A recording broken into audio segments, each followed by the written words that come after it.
श्रीमन नारायण, जय श्री राम। कैसे हैं आप लोग?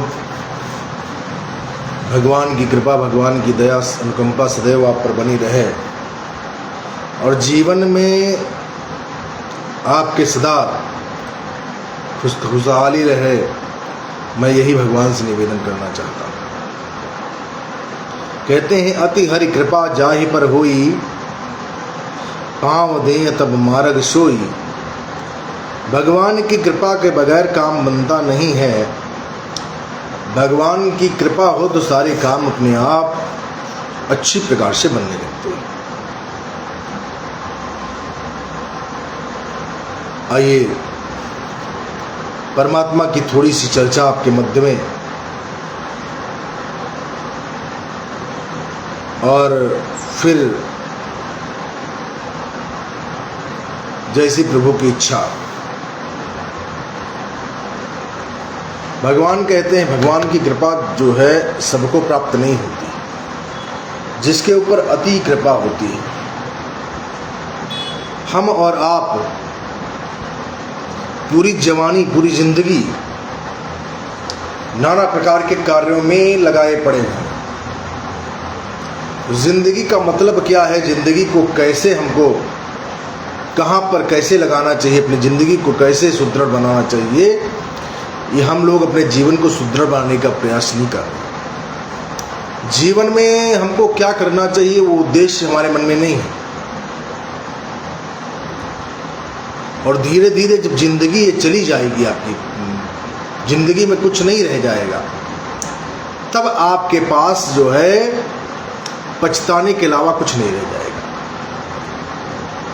अब पछताए होत का जब चिड़िया चुग गई खेत, बाद में पछताने के बाद कुछ नहीं हासिल होगा, क्योंकि जिंदगी सने सने धीरे धीरे करके बीत रही है।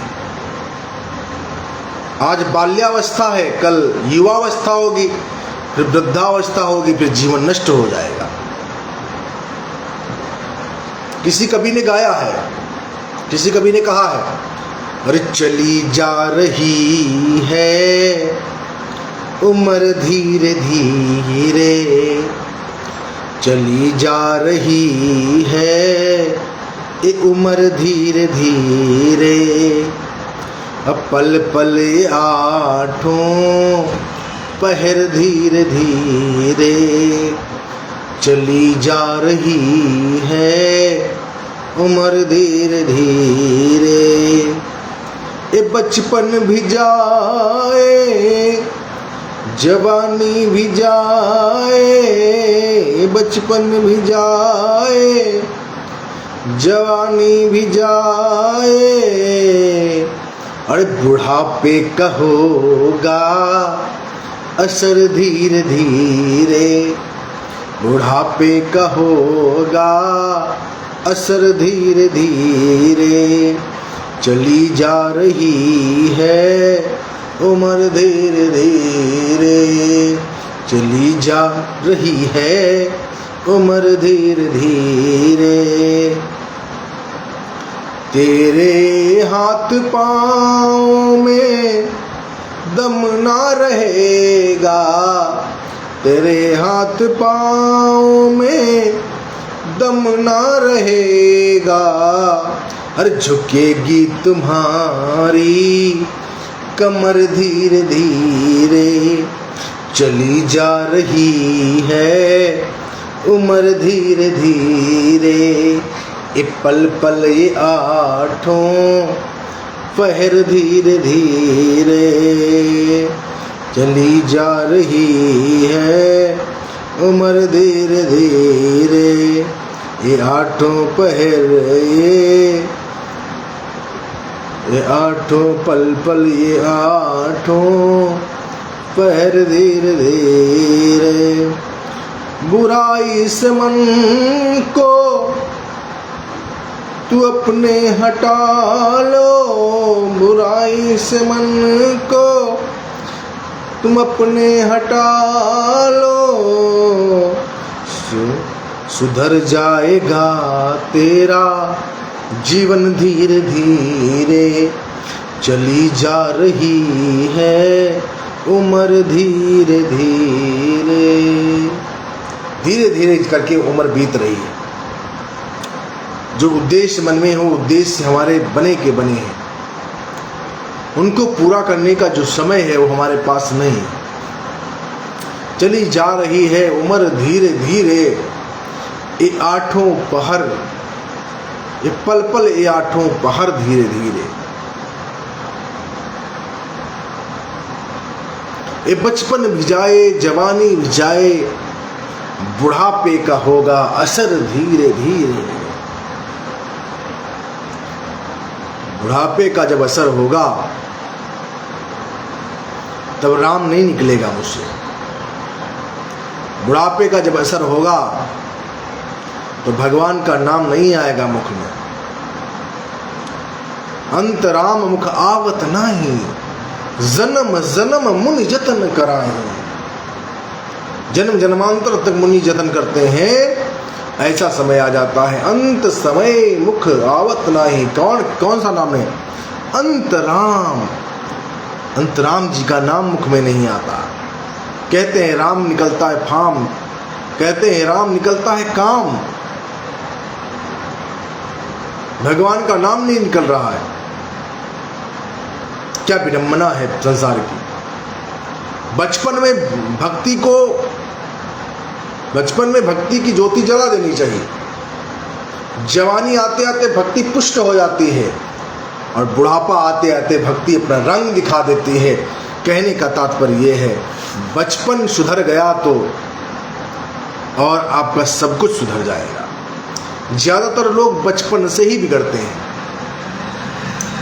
बचपन पर ध्यान नहीं देते। बचपन हमारा किधर जा रहा है, किस दिशा में जा रहा है, किस तरफ जा रहा है, इसका हमको ज्ञान नहीं है।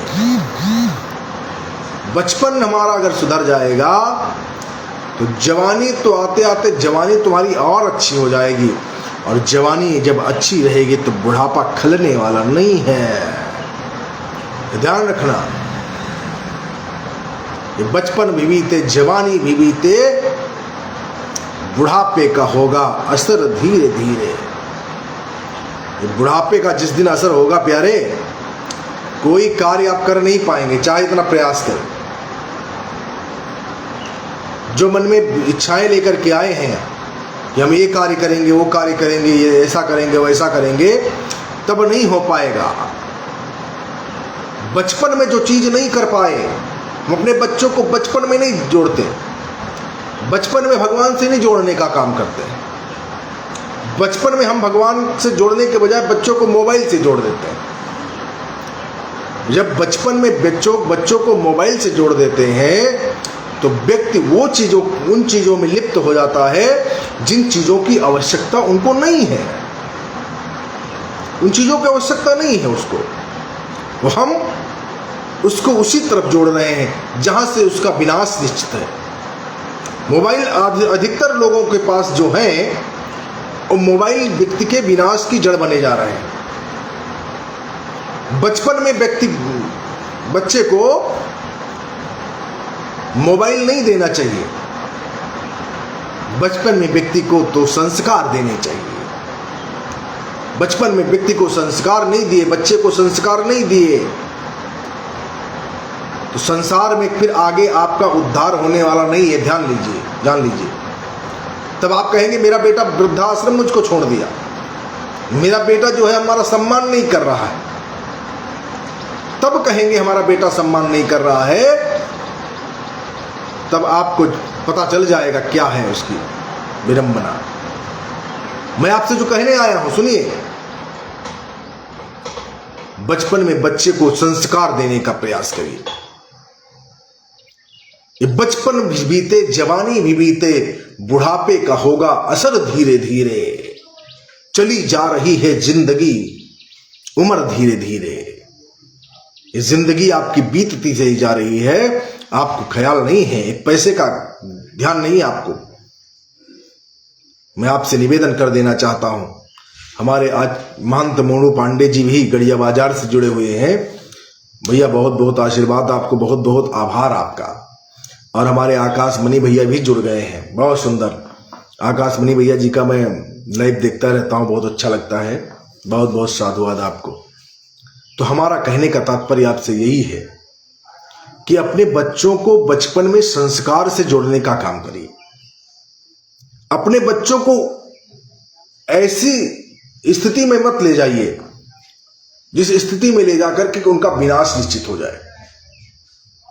कहने का तात्पर्य यह है, बचपन में जो बच्चा जो है छोटा होता है तो जरा सा भी रोया तो माँ ने उसको मोबाइल थमा दिया, मोबाइल दे दिया, मोबाइल में वो देख रहा है। बचपन से ही मोबाइल का वो आदी हो गया। अब मोबाइल उसको नहीं देते हैं तो रोता है, मोबाइल से दूर करते हैं तो परेशान करता है। कहने का तात्पर्य यह है, हमको बचपन में जिस जगह पर लगाना चाहिए था बच्चे को, जिस स्थान से जोड़ना चाहिए था, जिस संस्कार से जोड़ना चाहिए था, वो हमने जोड़ा नहीं। हमने जोड़ कहाँ दिया? मोबाइल से जोड़ दिया। हमने जोड़ कहाँ दिया? बोतल वाले दूध से जोड़ दिया। जब हम अपने बच्चे को संस्कार से न जोड़ करके नाना प्रकार के भौतिक संसाधनों से जोड़ देंगे तो हमारा बच्चा अच्छा नहीं बन पाएगा, अच्छा बन के नहीं निकलेगा। हम कल मोनू पांडे जी हमको उस दिन मिले थे भंडारे में, हनुमान जी का भंडारा बहुत दिव्य किया इन्होंने। वहां एक बालक आया, वो बच्चा जो है अभी उसकी पढ़ने की उम्र है, शिक्षा ग्रहण करने की उम्र है, परंतु ऐसा हुआ परिवार के लोगों ने और समाज के लोगों ने ऐसा उसको प्रेरित कर दिया कि बेटा आप जाओ पूजा करा के आओ। पूजा कराने का मतलब ये नहीं है, बच्चे को अपने परिवार से संस्कार से जोड़िए। भगवान की पूजा घर में करे, मंदिर में पूजा करे, अनुष्ठान करे, अच्छी बात है, परंतु उस बच्चे को पहले तो आप उसको शिक्षा देने का प्रयास करिए। मोनू पांडे जी सुन रहे हैं, मैंने मुझको उस बच्चे से मिलाया। मोनू पांडे जी ने कहा देखिए महाराज जी, ये बच्चा देखिए इसको, ये बच्चा अभी उसकी उम्र लगभग ज्यादा होगी, 12 साल होगी, और इस बच्चे की उम्र सिर्फ शिक्षा ग्रहण करने की है। इसको अब शिक्षा ग्रहण करना चाहिए, उसको आगे बढ़ना चाहिए शिक्षा ग्रहण करके, परंतु ये पढ़ने एक दिन भी स्कूल नहीं जाता, एक दिन भी कहीं नहीं गया पढ़ने, कोई भी स्कूल को नहीं गया, कोई भी विद्यालय नहीं गया। और उसको गांव के लोगों ने ऐसा प्रेरित कर दिया कि जाओ वो कथा सुना दो जाकर किसी के घर, वो पूजा करा दो जाकर के। अरे मैं उन समाज के लोगों से कह देना चाहता हूं, ऐसे बच्चों के भविष्य को खराब करने का काम मत करिए। आज आप दूसरे के बेटे के भविष्य को तो खराब कर रहे हैं, आगे चल करके तुम्हारे बेटे का भी कोई भविष्य खराब कर देगा, तब आपको दर्द ना हो, ये ध्यान रखना। उस बेटे के भविष्य को क्यों खराब करने में लगे हो? शिक्षा ग्रहण करने के लिए उसको प्रेरित करो कि बेटा जाओ गुरुकुल में पढ़ो, जाकर के आश्रम में पढ़ करके कुछ शिक्षा ग्रहण करो। ये शिक्षा समाज के लोग नहीं दे रहे हैं उसको समाज के लोग उसको जो है ऐसे कार्य से जोड़ रहे हैं जब वो बच्चा अभी अल्प बुद्धि है, कमजोर बुद्धि है, मतलब अभी उसकी बुद्धि विकसित नहीं हुई है, बुद्धि का विकास अभी नहीं हुआ है उस बालक का। परंतु हम करते क्या है, उस बालक को प्रेरित करके कि बेटा जाओ फला के घर में कथा सुना दो जाकर के। वो एक बार कथा सुनाने गया, उसको 10, 20, 50 जो भी रुपए मिले। अब उन रुपयों को पा करके उसको ज्ञान तो नहीं है कथा के बारे में, चर्चा के बारे में, महात्म के बारे में, पूजा के बारे में, परंतु वो करता क्या है, वो जो है उस धन को पा करके जब कथा सुनाने जाता है, धन को पाता है, 10, 20, 50 रुपए पा गया। अल्प बुद्धि, कम बुद्धि है, कमजोर बुद्धि है, बालक है ना। अब उसको लगता है कि मैंने 50 रुपए कमा लिए। अब 50 रुपए उसके कमाने के बाद अब उसकी बुद्धि काम नहीं कर रही है, क्योंकि कमजोर बुद्धि, मतलब बाल्यावस्था की, मतलब बचपन की बुद्धि है, और बचपन की बुद्धि में जो जैसा आप बो देंगे वैसा ही पनप जाएगा। आपने बो करके उसको तैयार कर दिया, और आज जो है उस बालक को मैं देखता हूं तो जैसे आदमी हाफ फ्रेंडली नहीं हो जाता, जैसे कम दिमाग का, वैसा बेटा हो गया वो।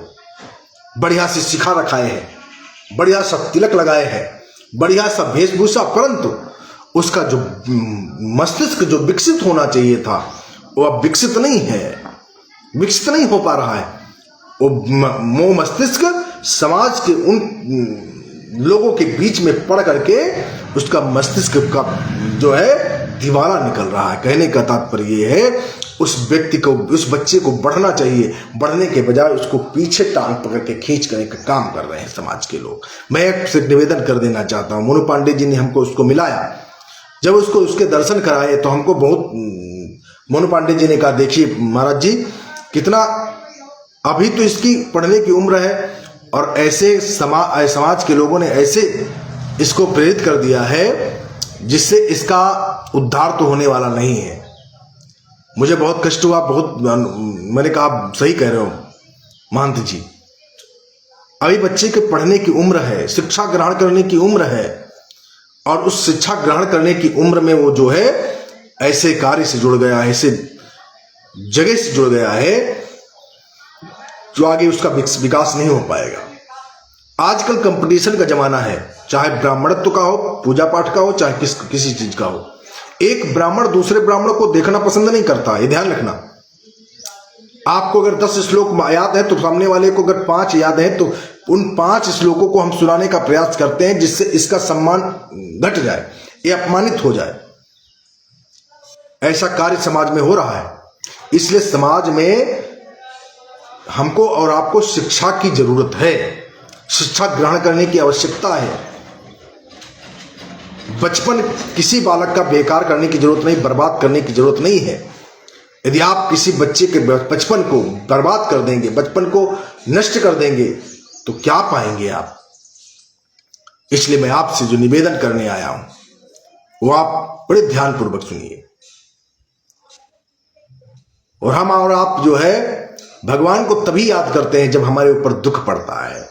दुख में सुमिरन सब करहीं, अरे सुख में करहीं न कोई, जो सुख में सुमिरन करहीं तो दुख काहे को होए।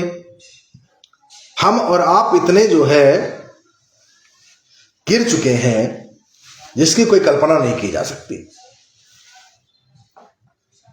क्या गिर चुके हैं? मर्यादा से गिर चुके हैं। मर्यादा हमारी जो होनी चाहिए वो मर्यादा हमारी नहीं है। लाइव के माध्यम से जो मैं बोल रहा हूं, अगर कहीं भी अशास्त्रवत हो तो आप टिप्पणी कर सकते हैं। आजकल हम मर्यादा से गिर चुके हैं। हमको जहां से ज्ञान लेना चाहिए वहां हम बैठ नहीं रहे, और जहां से हमको ज्ञान नहीं प्राप्त हो रहा वहां पर जाकर के हम डेरा डाले बैठे। हमारे घर में जो बुजुर्ग बैठे हैं जो 50 साल पहले की बात बता रहे हैं हमको, उनकी बात नहीं सुन रहे हैं। कहते हैं पहले का जमाना बहुत अलग था, आज का जमाना दूसरा है। अरे वही जमाना लौट रहा है, देख लीजिए। ऐसी स्थिति ना आ जाए कि साइकिल चलाना पड़ जाए आप लोगों को। ऐसे ही समाज में बहुत सारी किल्लतें, बहुत सारी समस्याएं उत्पन्न हो रही हैं। हमको और आपको जो है अपनी बुजुर्गों की छांव में बैठ करके हमको कुछ ना कुछ प्राप्त करते रहना है। जब हम अपने से बड़े लोगों के बीच में, अपने से विद्युत लोगों के बीच में बैठते हैं तो हमको वो चीज प्राप्त हो जाती है जो चीज हम जीवन में कभी सोच नहीं सकते। जीवन में कभी सोच नहीं सकते ऐसी चीजें प्राप्त कर लेते हैं। इसलिए आपसे निवेदन हमारा यही है कि आप जो है, आपको जो समय, जो क्षण आपके मध्य में है उसको दिव्यता से अपने जो है सानिध्य को प्राप्त करने के लिए लीजिए। दिव्यता के साथ आप उसको यूज में लीजिए। मैं आपसे जो निवेदन करने आया हूं, यही निवेदन करने आया हूं। आज मैं आपको जो बता रहा हूं सुनिए। दुख जब आता है तो सभी लोग चिल्लाने लगते हैं, आवाज करने लगते हैं। बड़ा परेशान हो जाते हैं, मेरे पर दुख आ गया भगवान, आप दूर करिए, कष्ट आ गया, दूर करिए। आइए परीक्षित जी को सुखदेव जी कथा सुना रहे हैं। कहते हैं कि परीक्षित, दुख में सुमिरन सब करें, सुख में करे न कोई, जो सुख में सुमिरन करे, दुख काहे को होए। एक त्रिकूट पर्वत है और त्रिकूट की पर्वत की कंदराओं में एक हाथी रह रहा है जिसका नाम है गजेंद्र। गजेंद्र नाम का हाथी रह रहा है और गजेंद्र नाम का जो हाथी है वो बहुत ही बलवान है, बहुत ही, जिसकी ताकत को जंगल के जितने भी जानवर हैं उसका लोहा मानते हैं, इतना बड़ा बलवान है। गजेंद्र की 50 पत्नियां हैं और 150 बच्चे हैं। गजेंद्र को इतना अहंकार है अपने बल पर, वो किसी को समझता नहीं है, जिससे पाता है उससे लड़ जाता है, इतना प्रबल है उसका बल। एक दिन गजेंद्र के मन में एक इच्छा उत्पन्न हुई। क्या इच्छा उत्पन्न हुई? एक दिन गजेंद्र के मन में एक इच्छा उत्पन्न हुई। क्या? कि हम एक सरोवर में जाकर के स्नान करें और जल पी करके लौटें। जैसे ही मन में इच्छा आई कि मैं एक सरोवर में जाऊं और जाकर के जल को पीऊं और स्नान करके वापस आ जाऊं, उसने अपनी 50 पत्नियों को साथ में लिया और 150 बच्चों को साथ में लिया और लेकर के जैसे ही सरोवर में पहुंचा, तालाब में पहुंचा और सरोवर में स्नान कर ही रहा था, इतनी देर में ग्राह ने उसके पैर को पकड़ लिया। जैसे ही ग्राह ने उसके पैर को पकड़ा, गजेंद्र के मन में अहंकार है, घमंड है कि मेरे पैर को ग्राह ने पकड़ तो लिया है, उसको अभी नहीं मालूम उसको ग्राह ने हमारे पैर को पकड़ रखा है। उसने सोचा कि हो सकता है छोटे मोटे जानवर होते हैं इस सरोवर के अंदर, हो सकता है मेरे पैर को पकड़ लिया है, वो जान ना रहे हो गजेंद्र आया है। जैसे ही वो हमको जानेंगे वैसे ही मेरे पैर को छोड़ देंगे। मामूली जानवरों ने पकड़ रखा होगा। ऐसा सोच करके और स्नान करने लगा और भी कलरव करने लगा उस तालाब में, उस सरोवर में। उसकी 50 पत्नियां भी स्नान कर रही हैं, उसके 150 जो बच्चे हैं वो भी स्नान कर रहे हैं। जैसे ही स्नान कर रहे थे, ग्राह ने उसके पैर को और अंदर खींचने का प्रयास किया। ग्राह ने इतनी मजबूती के साथ उसके पैर को पकड़ लिया, जब बीच सरोवर में खींचने लगा तो गजेंद्र को लगा कि किसी ने हमको बहुत मजबूती के साथ पकड़ रखा है। गजेंद्र की नजर जैसे ही नीचे गई, उसने ग्राह को देखा कि बहुत बड़ा एक ग्राह है जिसने मेरे पैर को पकड़ रखा है। गजेंद्र ने बहुत प्रयास किया उस ग्राह से अपने पैर को निकालने का, पैर को छुड़ाने का बहुत ज्यादा प्रयास किया, परंतु निकाल नहीं पा रहा, छुड़ा नहीं पा रहा है। क्यों? क्योंकि उसको अपने बल पर इतना अहंकार है, इतना घमंड है। हम और आपके अंदर भी घमंड, कभी कभी अहंकार आ जाता है। कौन सा अहंकार आ जाता है? बल का, ज्ञान का अभिमान आ जाता है। अभिमान भगवान का भोजन है, ध्यान रखना। अभिमान भगवान का एक नाम है गर्भाहारी, गर्भ को हर लेने वाले, गर्भ आहारी, जो गर्भ को खा लेने वाले, गर्भ को नष्ट कर देने वाले, अहंकार का विनाश कर देने वाले, ऐसे भगवान हैं हमारे। हमको और आपको भी कभी कभी अपने बल पर घमंड आ जाता है, अपने ज्ञान पर घमंड आ जाता है, अपने जो है रूप पर घमंड आ जाता है। ऐसा करने की आवश्यकता नहीं है। ऐसा अगर आप कर रहे हैं तो आप सोच लीजिए कल्याण के मार्ग को प्रशस्त नहीं कर पाएंगे। जब ग्राह को और तीव्र गति से खींचता हुआ देखा कि मेरे पैर को जल के बीच में खींच रहा है, उसने आवाज लगाई, बहुत प्रयास किया कि उस ग्राह के चंगुल से छूट जाए, उस ग्राह के से अपने पैर को छुड़ा ले। परंतु उस ग्राह ने पैर को छोड़ना नहीं पसंद किया, नहीं छोड़ रहा है, उसको और बीचों बीच तालाब में, सरोवर में ले जा रहा है। गजेंद्र घबराने लगा कि अरे मैंने बहुत ज्यादा प्रयास कर लिया, परंतु इस ग्राह के चंगुल से, ग्राह की गिरफ्त छूट नहीं पा रहा हूं। कैसे मैं क्या करूं जो इस ग्राह के पैर से, ग्राह के मुख से अपने पैर को निकाल लूं। उसने अपने बच्चों को बुलाया, उसके 150 बच्चे थे, उन्होंने बहुत सारा प्रयास किया। इस कथा से बहुत बड़ी सीख लेनी है आपको। ग्राह के जो है मुख से अपने पिता के पैर को निकालने के लिए उसके जो 150 बच्चे थे, उन्होंने प्रयास बहुत किया, मगर वो सफल नहीं हुए। जो 150 बच्चे थे वो सफल नहीं हुए। 50 पत्नियां आई, अपने पति को देखा कि डूब रहे हैं, पति का जो है शरीर जल के बीचों बीच में डूब रहा है, वैसे ही जाकर के 50 पत्नी में उन्होंने भी अपनी पूरी ताकत लगा दी। उस ग्राह से छुड़ाने के लिए बहुत ज्यादा प्रयास किया। उन गजेंद्र की पत्नियों ने बहुत प्रयास किया।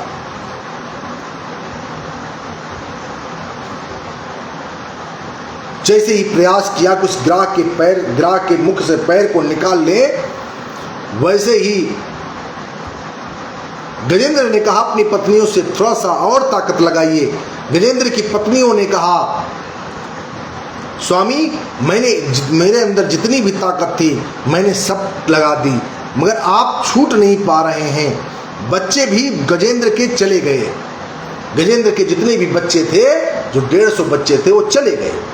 गजेंद्र की जो 50 पत्नियां थी, उन्होंने भी प्रयास किया। जब नहीं छूटे तो उन्होंने कहा, आप जहां पाते हैं तहां अपने बल को आजमाने लगते हैं। अब आपने ऐसी जगह अपने बल को लगा दिया है जहां पर मेरा भी बल नहीं काम कर रहा है, मैं भी छुड़ा नहीं पा रही हूं आपको।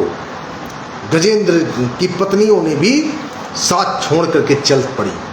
गजेंद्र ने कहा, आप मेरी तो अर्धांगिनी है, सभी लोग आप तो मेरी पत्नियां हैं, आप भी मुझको छोड़ करके जा रही हैं।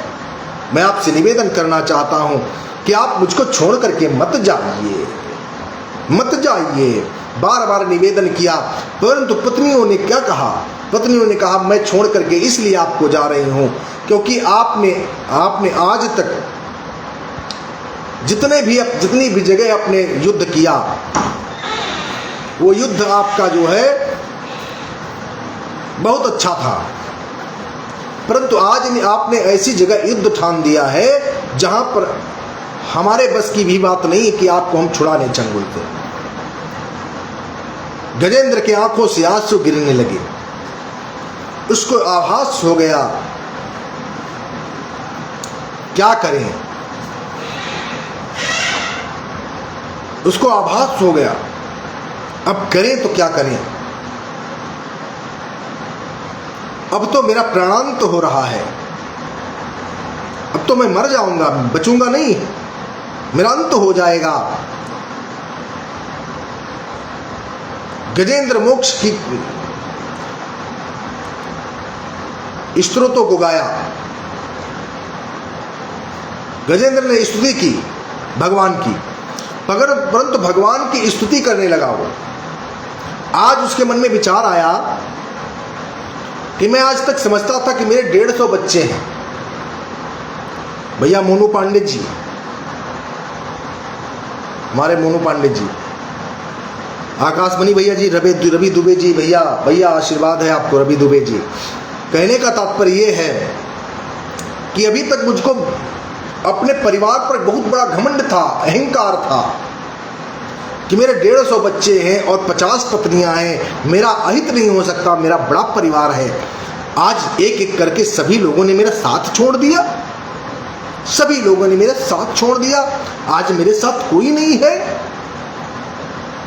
और राजेश्वरानंद जी एक पद लिखते हैं, क्या? अरे देख लिया संसार हमने देख लिया, अरे सब मतलब के यार हमने देख लिया। देख लिया संसार हमने देख लिया, सब मतलब के यार हमने देख लिया। अरे तन निरोग धन जेब में जब तक, अरे मन से सेवा करेंगे तब तक, अरे मानेगा परिवार हमने देख लिया।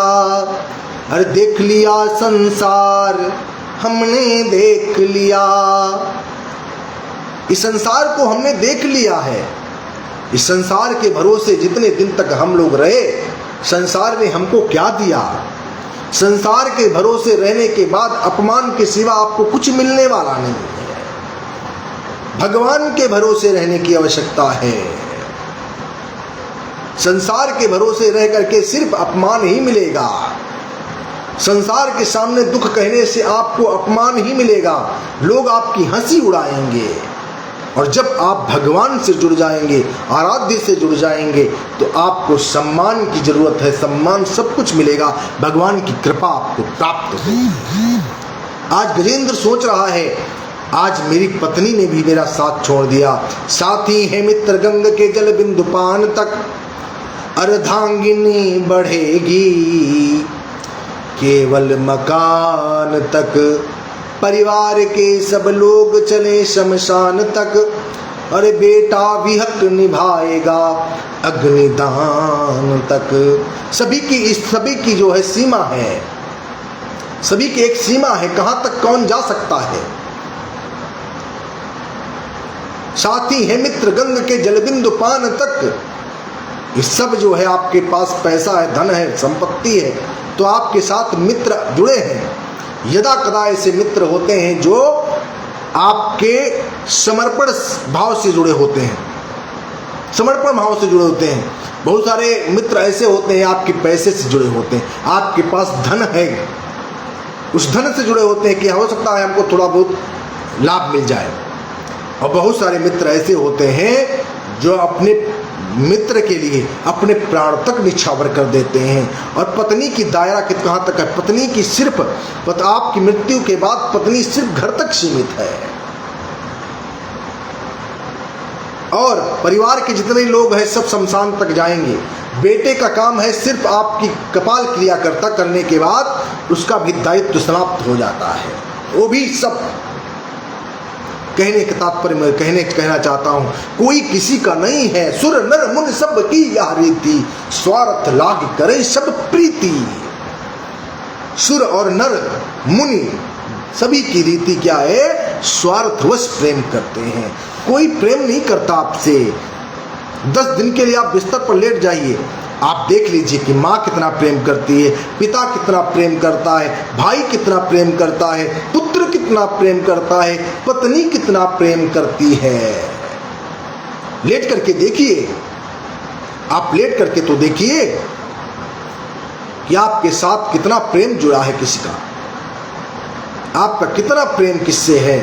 ये आप थोड़े दिन आप आराम करके देखिए। आज क्या हुआ? भगवान की कृपा से गजेंद्र ने कहा आज मेरे साथ कोई खड़ा नहीं है।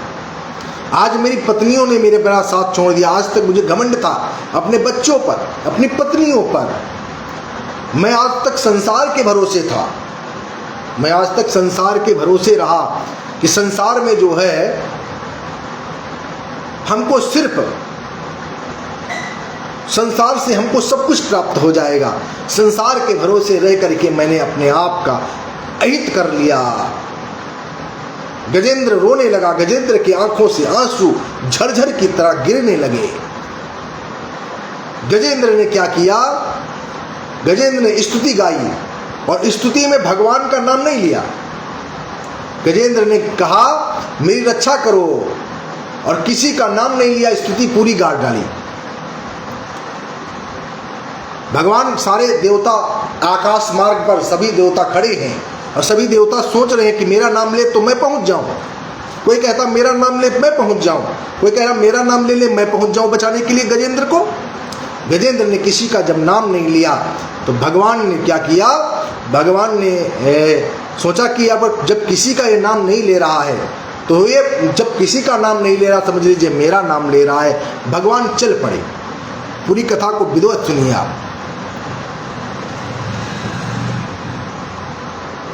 भगवान चल पड़े।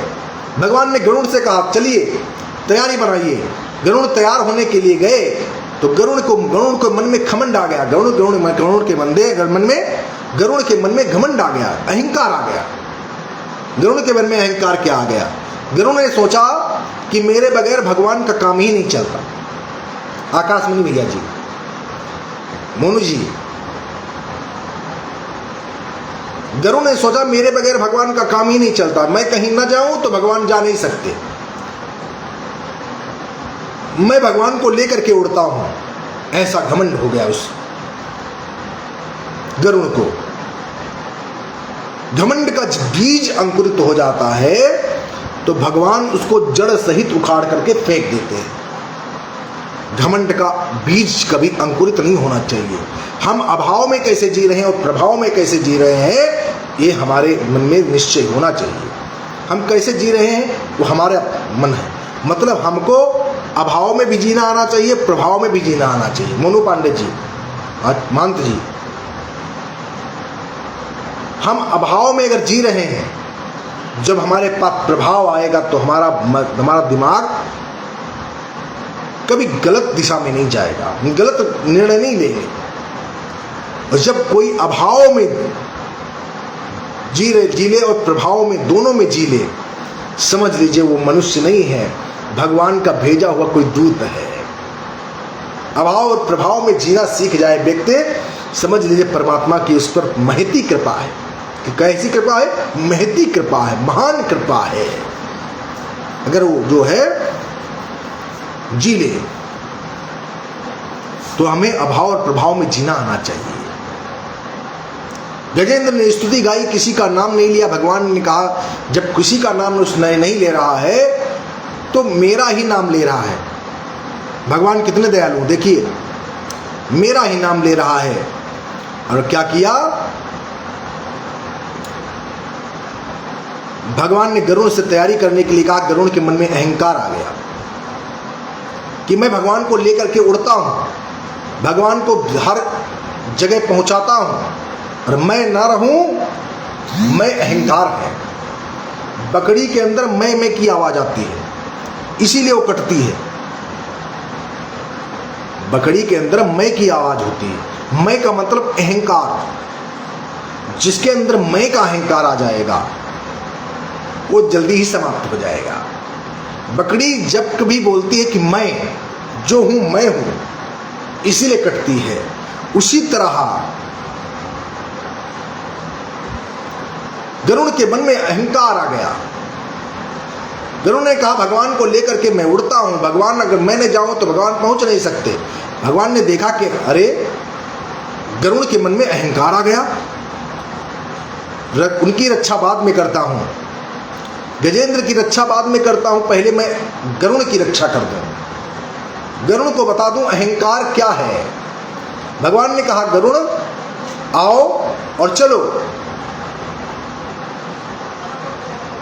भगवान ने अपनी सबसे लास्ट वाली उंगली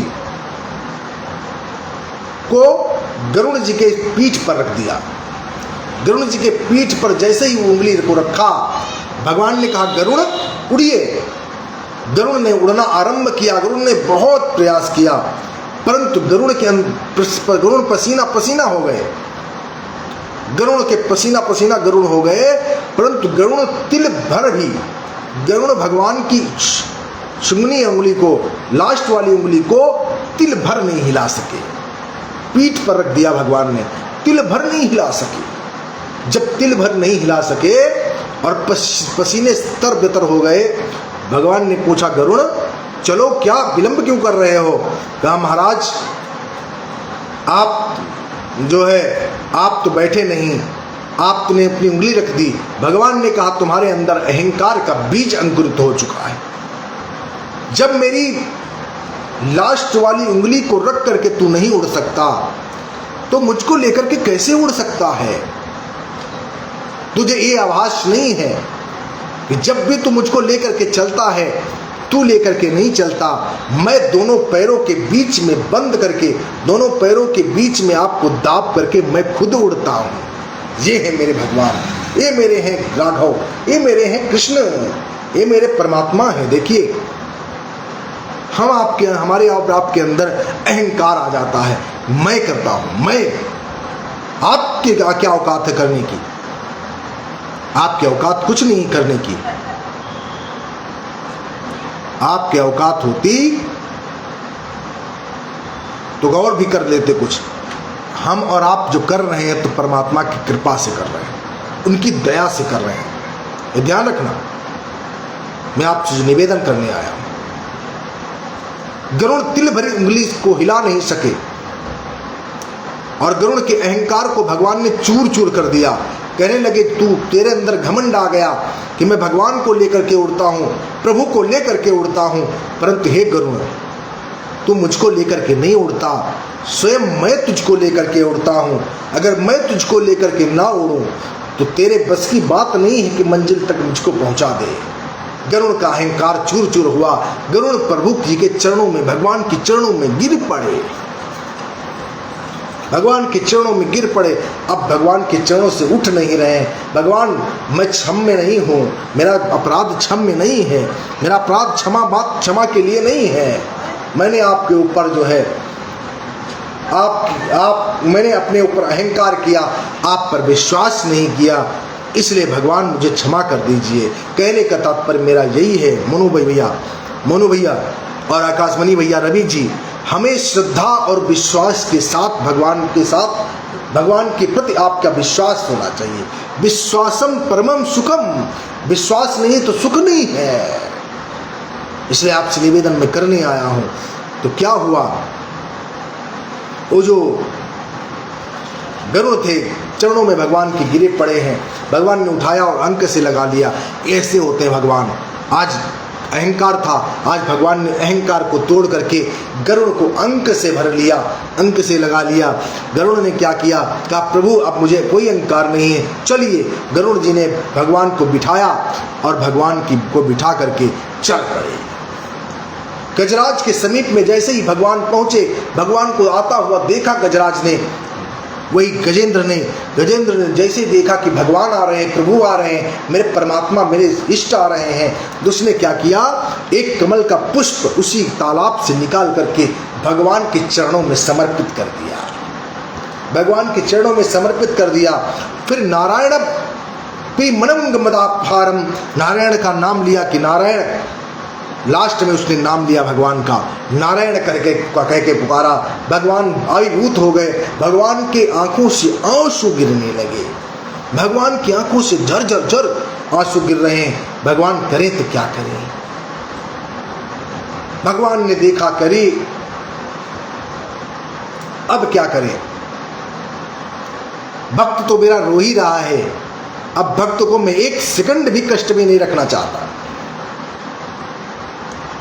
गजेंद्र ने जैसे ही कमल का पुष्प भगवान को अर्पित किया, समर्पित किया, भगवान ने तुरंत सुदर्शन चक्र को भेजा और उस ग्राह के गले को काट दिया, ग्राह के गर्दन को धड़ से अलग कर दिया और उसके पैर को छुड़ाया। पैर छूटा और गजेंद्र लंगड़ाता हुआ आगे बढ़ा और भगवान के चरणों में गिर पड़ा। कहने लगा, प्रभु मैंने आज तक तो संसार पर भरोसा किया, संसार पर मैंने आज तक आप पर भरोसा नहीं किया। आप नहीं होते तो मेरी रक्षा नहीं हो सकती थी, आप नहीं होते तो मैं बच नहीं सकता था। आपकी कृपा से, आपकी दया से, आपकी अनुकंपा से बचने का जो मार्ग प्रशस्त हुआ है वो आपके द्वारा हुआ है प्रभु। मैं बच नहीं सकता था, वो आपने बचाने का काम किया है। आपको कोट कोट सा धन्यवाद। बहुत बहुत स्तुतियां गाई भगवान के जो है सम्मान में बड़ी स्तुतियां गाई उसने, बहुत सारी। जब स्तुतियां गाई तो भगवान बहुत प्रसन्न हो गए और कहने लगे वाह। और भगवान ने आशीर्वाद दे करके भगवान वहाँ से चले गए। कहने का तात्पर्य मेरा विषय क्या था आकाशमणि भैया जी, कि दुख में सुमिरन सब करें, सुख में करे न कोई। हम अगर सुख में सुमिरन करने लगे भगवान का तो दुख काहे को होए। जब हम सुख में सुमिरन करने लगेंगे तो दुख हमारे नजदीक आने से डरेगा। परंतु यही नहीं होता। जब हमारे पास कुछ होता नहीं है, जब मेरे पास दुख होता है तो भगवान राम राम राम राम करके पुकारते हैं, और जब नहीं होता तो राम राम कह के पुकारते हैं। जब भगवान हमको धनवान बना देते हैं, बहुत कुछ दे देते हैं, तब हम क्या करते हैं? राम को बिसराने का काम करते हैं, राम को भूल जाने का काम करते हैं। जब राम को आप भूल जाने का काम करेंगे तो भगवान की कृपा, भगवान की दया आपको कैसे प्राप्त होगी, ये बताइए आप। भगवान की कृपा प्राप्त करने के लिए समर्पण होना चाहिए, समर्पण का भाव। भगवान के प्रति आपका अगर समर्पण नहीं है तो भगवान की कृपा आपके ऊपर प्राप्त होने वाली नहीं, आपको मिलने वाली नहीं है। ध्यान रखना, भगवान की कृपा तभी प्राप्त हो सकती है जब समर्पण भाव से भगवान से जुड़ते हैं। इसलिए आपसे निवेदन मैं यही करने आया था कि दुख में सुमिरन सब करें। आप दुख में सुमिरन करते हैं तो सुख में भी सुमिरन करने का आप मन में विचार करिए, मन में निश्चय करिए कि भगवान ने आज दिया है जो कुछ भी, आज ये तन पर जो कपड़ा दिया है उन्होंने दिया है, आज जो जिह्वा दी बोलने के लिए उन्होंने दी है, वो श्रवणेंद्रिया जो कान दिए उन्होंने दिए हैं, जो नेत्र दिए देखने के लिए उन्होंने दिए हैं, जो हमको नासिका दी सुगंध लेने के लिए उन्होंने दी है, जिह्वा बोलने के लिए उन्होंने दी है, हाथ पैर काम करने के लिए हमको दिए हैं। तो भगवान की बहुत ही महती कृपा है। अगर भगवान आपको न देता, आपको बिना पैर वाला जीव बना करके भेज देता तो क्या करते आप? बड़े भाग्य मानुष तन पावा, बड़े भाग्य के साथ तन आपको मिला है, उसको आप जो है अनर्गल चीज़ों में अनर्ग मत लगाइए, नाना प्रकार की चीज़ों में मत लगाइए। जो लोग मसाला खा रहे हैं, तंबाकू खा रहे हैं, उनसे भी मैं निवेदन करना चाहता हूँ लाइव के माध्यम से, वो यथा से यथाशीघ्र छोड़ दें। भगवान आपके हृदय में नहीं आएगा, भगवान तब हृदय में आपके आएगा निर्मल मन जन सो मोहि पावा। आपका मन निर्मल हो जाएगा। हम और आप जो है माइक पर जा करके प्रवचन कर रहे हैं, माइक पे जा करके कथा बोल रहे हैं, परंतु मसाले को त्यागा नहीं, विकार को अंदर से हटाया नहीं, नाना प्रकार के व्यसन में पड़े हैं और भगवान की से कृपा का भाव चाहते हैं, कृपा हो जाए तो नहीं होगी। इसलिए आपसे निवेदन है, अंडा मांस तंबाकू जो भी है, जो भी आप भक्ष रहे हैं, खा रहे हैं, उसको छोड़ने का काम करिए। मैं आपसे निवेदन करने आया हूँ, आपका जीवन, आपका चरित्र बहुत सुंदर हो जाएगा, दिव्य हो जाएगा, अलौकिक हो जाएगा। श्रीमन नारायण। सभी लोग हमारे लाइव के माध्यम से जुड़े सभी को कोट कोट सा धन्यवाद। हमारे मोनू पांडे जी, आकाशमणि भैया जी, आप लाइव के माध्यम से जुड़े हैं, आप देख भी रहे हैं। हमारे साथ में महंत आचार्य मोनू पांडे जी गढ़िया बाजार बाराबंकी से हैं, बहुत ही अच्छे और सरल और मृदुभाषी हैं, और मैं चाहता हूँ इनका भी सानिध्य कभी प्राप्त होगा आपको। आकाशमणि भैया जी बहुत अच्छे हैं, भी संत हैं, और जबी दुबे जी आप भी, ठीक है, बहुत अच्छे लोग आज हमसे जुड़े।